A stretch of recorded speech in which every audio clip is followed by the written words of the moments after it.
Hey everyone, I apologize for being in, my secondary armory slash closet, but it's 2 a.m. in the morning and I wanted to just quickly pump this video out uh, because I'm starting to notice that people are asking me questions.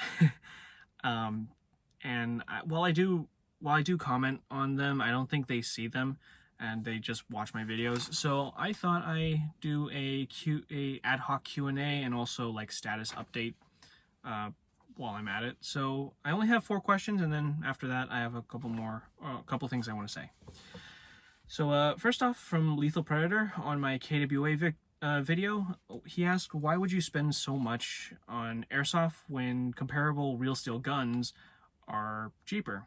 And the example he gave was obviously the Vector, because the KWA Vector that I did a video on is valued at around 700, maybe a little more depending on if you have mags and maybe the flashlight attachment. Whereas he is correct, the Vector 22 long rifle is like $200 cheaper. And my answer to that is simply, you can definitely buy the KWA Vector and you can definitely use it and have a great time. I'm talking about the 22 long rifle version.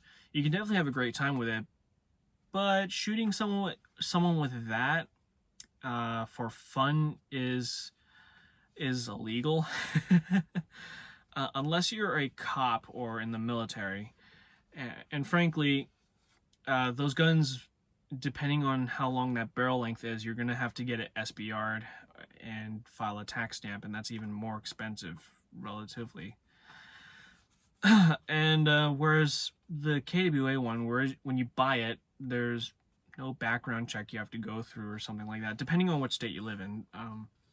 And you can take it out into a field and shoot someone with it. The most they're going to get is a welt and, a bit of salt. Like I said, this is a issue that I'm noticing when it comes to people, especially my parents. They ask me this, why spend so much on airsoft when you can just get a real gun? And the answer is, I want to shoot people, but I want to make sure that they live afterwards, because paperwork takes time. That paying for lawyers is expensive, and I'd rather just go with this because at the end of the day, I'm not in the military and I don't plan on killing people for fun. I can simulate it like COD, but it's kind of like the tofu. And this is also good for, I guess, some sort of training, given that the ammo is cheaper as well. So I would love to do a video on that, and if you want to see me do a video on that, let me know in the comments down below. Next comment is from Tuz Does. That's kind of weird. So Tuz is asking me about the KWA double feeding. So this is something I'm going to address later in the video, but this is just a KWA thing. Whereas their guns get older, not even that old, they tend to get worse. It's complicated. But the most I can say is just do preventive maintenance on your gun. If you're already doing that, you know what I'm talking about. Checking your magazines, making sure that the feed lips aren't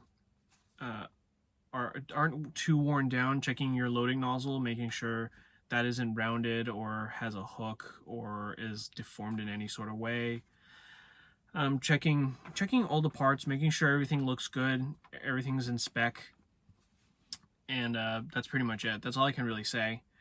I'll touch on KWA guns later on in the video. Second to last is Piano Gamer. He's asking about the steel MP5 charging handle and paddle, and I already addressed this in the comments. Yes, it is some sort of iron alloy. I put a magnet to it and it's stuck, so I'm assuming mine has steel in it, so every other V2 should have it as well. The paddle is plastic though, so if you slap that a little harder than usual, it could crack. But it is some sort of fiber reinforced polymer that VFC really likes to use. So you don't really have to worry too much on that. So just I guess go ham until it breaks and then fix it. Finally, I got one from Eric Hill. This is about the Type 89's durability, especially over time. And to tell you the truth, the Type 89 didn't really give me any good vibes from it. The entire time I tried to do that video, it just kept fighting me. Whether they kept gassing out, whether it didn't want to accept BBs. Frankly, the speed loaders that I tried to use on it didn't work with it. Nearly took out the local airsoft field's tech, the local airsoft field tech's eye. So that was almost embarrassing. That was almost scary. I could have gotten kicked out, for injuring a employee. So yeah, and not only that, the Type 89, like I said, failed 63 rounds in.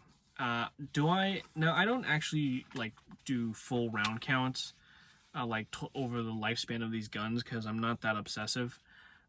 However, I do tend to keep a close eye on the gun's first 100, 200 rounds, and failing on the 63rd round is that's pretty serious in my opinion, because if it failed in so early, just in the break-in period, that means that there's going to be more underlying issues in the future that I have to be aware of. And the part that I'm talking about, like I said, is that collar. If you want to see the video, it's in my channel. Just scroll toward the end of the table portion of my video, and you'll see what I mean. So yeah, the durability on that thing, I can't recommend it in good heart. So just stick with your WeTech 888C and put in raw tech parts for that one, because if you put in raw tech, it actually turns into a pretty good gun. And plus, your 888C is a fraction of the cost of the Type 89. You really don't want to spend $700 to $800 on a gun that is going to consistently break down on you. So with all of that out of the way, let's go ahead and talk about that KWA issue. So as I stated earlier, KWA has a tendency to phone in a lot of their gas guns recently. Their Vector is probably one of their finest gas guns, but after that they just seem to give up on their guns. Their MP9 is an exception to it, but everything else, same issue. LM4, the MP7, the Mac 11, they all tend to have one major issue that makes or breaks them. With the Mac 11, the open bolt loading nozzle, it really does not like to be loaded on a closed bolt. I'm pretty sure that's half my fault, half KWA fault. And it's made out of very flimsy plastic, like the receiver is. So it could bounce. Truthfully, it really could bounce. And there's no there's no strap that you can put on the KWA Mac 11. You have to get a real one, at least from the ones that I've seen, or make one yourself. I really wish that KWA actually made a strap that went with it. With the MP7, it's 10-20% the size of... With a KWA MP7, it's 10 to 15% the size of the real thing. Or, sorry, 80% the size of the real thing. And I'm typically a bit anal when it comes to realism. So seeing it kind of smaller than what I thought it was, when I've seen what a actual MP7 looks like, yeah, it was kind of disappointing.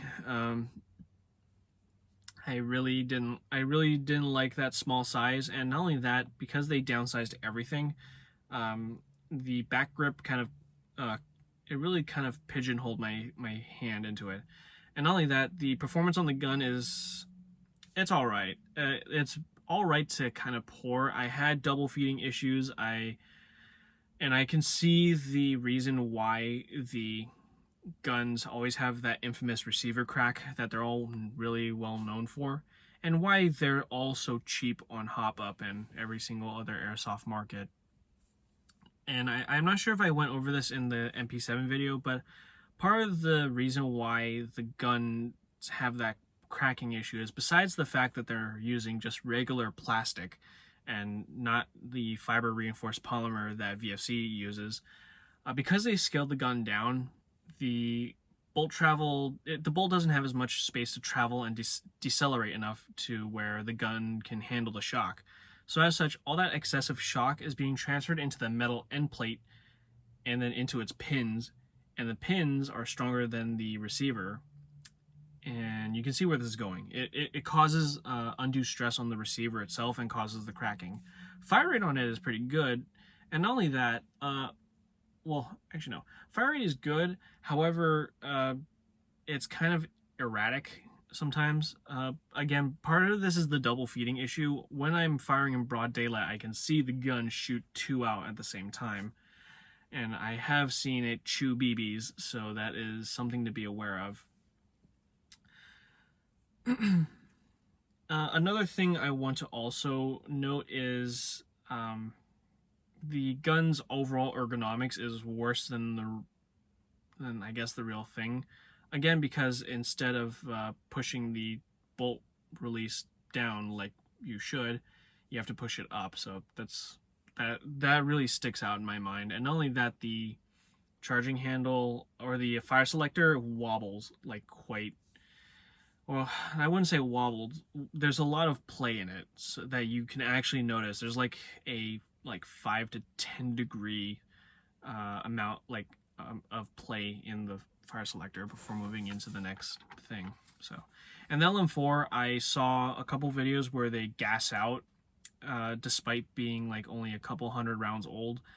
Compared to the VFC 416s, yeah, that really says a lot. And the guy who does his video and had his gas outs, he actually, dare I say, he takes better care of his guns than I do. And that's saying a lot, because I field strip and clean my guns every time I come back from a game. So, and, you know, all my guns are stock. So, final thing that I want to address is the VFC MP5. So I noticed this on the server, on the Discord servers that I've been on. First issue is a lot of the parts are breaking for some reason. More reason than not, more often than they should be. And I feel like this issue has to deal with their quality control. I've never been to VFC's factory. I would love to one day.